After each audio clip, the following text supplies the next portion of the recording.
I'm Sam Gadet. I've helped Dan Martell go from under 100K followers to over 10 million in 3 years. And I've grown my personal brand from 0 to 50K in 6 months. And I want to distill all the lessons learned in those years and give you the 7 strategies that'll blow up your personal brand today. So strategy number 1 is package with intention. A lot of people, when it comes to making thumbnails or captions on their videos, they have the right information, but what they mess up is the packaging, right? What's the wrapping paper that you're packaging your ideas in? And a lot of times people make a really good YouTube video or they make a really good short form piece of content, but the problem they encounter isn't that the information isn't good, it's that the packaging is wrong. How they package the idea is a lot of times clever, not clear. Every single idea that you communicate to the market should be clear, not clever. And if you look back our old packaging on our old YouTube videos, a lot of times the problem wasn't the information. The information was fantastic, but the packaging wasn't clear. And as soon as we made that switch, that's when our content started performing better. So instead of thinking about how can I cleverly package this idea, just think to yourself, what is the minimum effective promise that I can make to the market, and put that in your packaging and watch your videos blow up. So a simple rule is if a stranger looks at your thumbnails and can't answer what is this video about in under 3 seconds, your packaging is too confusing. Try to make it a little bit clearer, because the truth is people scroll on social media. They don't stop and wait for their brain to catch up. So what you want to make sure is that people understand what the video is about in less than 3 seconds. But none of that matters if they bounce after 5 seconds, which brings us to strategy number 2, nail the hook. So you've heard the word hook thrown around everywhere on social media, but what is the definition of a hook, right? What does it mean to hook somebody in? All a hook is the first few words that comes out of your mouth, or the first few words that you write on an email or on a tweet. It's essentially your intro. And after analyzing all our best performing long form and short form content on Dan Martell's platform, I've been able to distill a hook down to 3 simple principles. It's proof, promise, and plan. And you can turn those interchangeably between each other, but the key is that you have all 3, right? Proof that you're the person that's qualified to talk about that thing, right? Because a lot of times there's people online that make content about stuff that they've never actually done. So you want to make sure that you're sharing that proof in the first few seconds of your video. You saw me do this in this video, right? Next, you want to share a clear promise. What is the person going to get from this video? A lot of times you make a promise in your packaging, in your thumbnail, in your title, and it's mismatched with what you actually say in your video. And that is the biggest cause of drop off on social media today, is that your packaging communicates a promise, but your promise isn't reinforced in your hook. And you want to make sure that you reiterate the promise in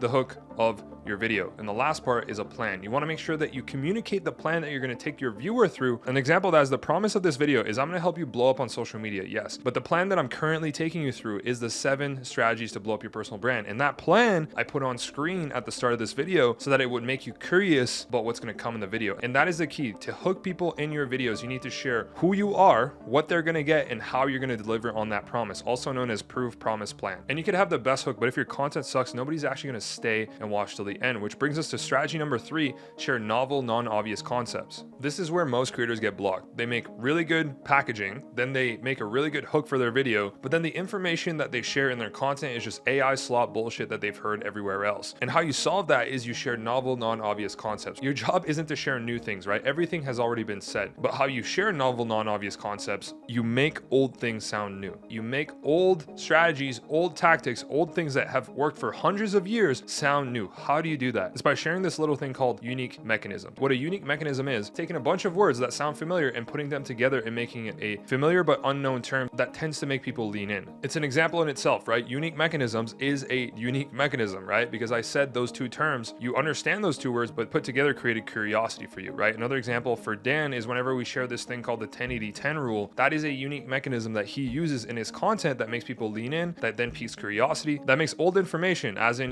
delegating outcomes to your team, sound new in a unique way, right? Because he's sharing old information, stuff that's worked for 150, 200 years, but then makes it sound new by sharing unique mechanisms. Having novel, non-obvious ideas isn't enough if you don't sequence them in the right way, which brings us to strategy number 4, make content with a framework. The thing that separates the amateur from the pro when it comes to content creation is using frameworks for their content, right? Is using timeless principles that they can distill into frameworks and things that work time and time again and repeat that message. If you watch any of my short form content, any of my long form content, any of Dan Martell's short form content, any of Dan Martell's long form content, it all follows a simple framework. I'm going to share with you that framework right now. But before I get into that, you need to understand what it looked like before. Before, when we used to make content, we would just write a couple ideas out on screen and then riff. The problem with that is that the whole point of making educational content, right? Because I'm all about educating people, not, entertaining people, is to change the behavior of the person on the other side. It's to give them results in advance. It's to give them a piece of content that they can go implement in their lives and get a result. That's the whole reason I make these videos. But the problem with that is if you just rant, if you just riff, if you just tell stories, but you don't sequence them in the right way, then people aren't actually going to be able to take anything away from it. So here's how you want to structure your videos, right? If you're making a short form piece of content, you want it to follow my height framework. You want it to have a really clear hook at the start of the video, like we talked about earlier. Then you want to have a clear explanation, explain why does it matter. And then you want to have a very clear illustration, either an example, a story, an analogy, but something that connects something that is known, right? Like a story, to something that is unknown, like your concept. And then the last part is to teach someone something, right? Because a lot of times people forget that when they make a video, especially in the education space, it's actually to teach someone something. And sometimes they talk about a problem or they talk about a concern, but they never actually teach somebody the way to change their behavior. And so if you want to make really powerful short form content, use the height framework. If you want my long form scripting framework, my YouTube template that I use to script all my YouTube videos, just go find me on Instagram and message me the word YouTube and I'll send it over to you for free. Okay, so you've got really strong hooks, you've got really strong ideas, you've got really strong frameworks. Well, how do you actually produce those into videos that get views? Which brings us to strategy number 5, produce with purpose. If you watch any piece of content on short form or any piece of content on long form on channels that are actually growing, they all use editing, they all use production. But the key here is not to overproduce. Why? Because any amount of production that doesn't help the person on the other side change their behavior or understand the idea better is wasted effort. If you watch my YouTube videos or Dan Martell's YouTube videos, all the animations that I use on screen, all the captions that I use in these videos, all of the illustrations, all of the cuts, all of the edits, all help the viewer understand the idea better. And then especially if you're an educator, somebody that wants to help people understand an idea, you have to make sure that your production, that you're editing, when you're packaging these ideas into videos that you post on social media, that you're not overdoing it. If you go look at all my videos on short form, you'll see that it has very minimal editing. And I've gone from 0 to 50K on Instagram with just my iPhone. When I edit stuff, I usually put on screen what I call a roadmap, which is what you saw at the start of this video, which is just showing somebody what they're gonna get from the video. All that does, it helps the viewer understand the concept more. And what you wanna do is produce with a purpose. And so once you finish your video and you're ready to post it on social media, if you skip this next step, you're leaving tons of views on the table. Which brings us to strategy number 6, distribute everywhere. A lot of people make a piece of content and then post it on one platform. The problem with that is you've already done 80% of the work by making the whole video, and you're literally leaving views on the table by not posting it everywhere, by not posting it on all channels. The big idea is you want to pair familiar channels. If you make a video on Instagram, post it on Facebook. If you make a video on TikTok, post it on YouTube Shorts. If you make a long form piece of content on YouTube, extract the audio and post it on a podcast. And if you understand distribution, you will get 10 times more views. And the biggest tactic that I think is slept on when it comes to distribution is trial reels on Instagram. Because currently, if you take a video that you've already posted and you change the caption, the music, and the speed of the video, you can literally repost it on trial reels and get tons of views from non-followers. I recommend that every single video you make should be reposted within 60 days. Because I understand that if a video did well, right, if it got over 100K on my personal account, in 60 days, we're gonna repost that video on the main feed. I'm telling you, you're giving your audience too much credit. They haven't seen your video yet, so just make sure to distribute it across all platforms. Now that you're everywhere, this last step could make or break your whole media engine, which is strategy number 7, analyze your numbers. Most creators are optimizing for the wrong metrics, and they're optimizing around views and followers, but not revenue. You don't want to over optimize for one or the other. The key is to get the minimum effective amount of views that gets you revenue in the door. And the big number that I like to track across all my media team is our revenue per follower, right? Total top line revenue that we made in the business last month divided by the amount of followers that we added, because that is an efficiency metric, right? It's a metric that allows me to understand, did we actually add the right people? And I know tons of people with millions of followers that are broke because they haven't attracted the right audience. Whereas they look at my account, right? My Instagram account, and I only have 50,000 followers, but those 50,000 followers are a high quality audience because I talk about a problem set that is applicable to a business owner that's trying to grow their personal brand. And so if you're thinking about optimizing for one or the other, make videos that have what I call a core, casual, and new audience fit, where you serve your core audience, you serve your casual audience, and you serve your new audience. But the key is that you want to track in retrospect how much revenue did you actually generate from those views, because getting views and not making money is just a waste of time in my opinion. So if you made it to the end of the video, drop a comment below and let me know which one of the 7 strategies did you like the best that you're going to implement in your content. And as a reminder, if you want my YouTube scripting template that I use in all of my YouTube videos, just find me on Instagram and message me the word YouTube and I'll send it over to you for free. And if you want to learn how to grow personal brands so fast that it kind of feels like cheating,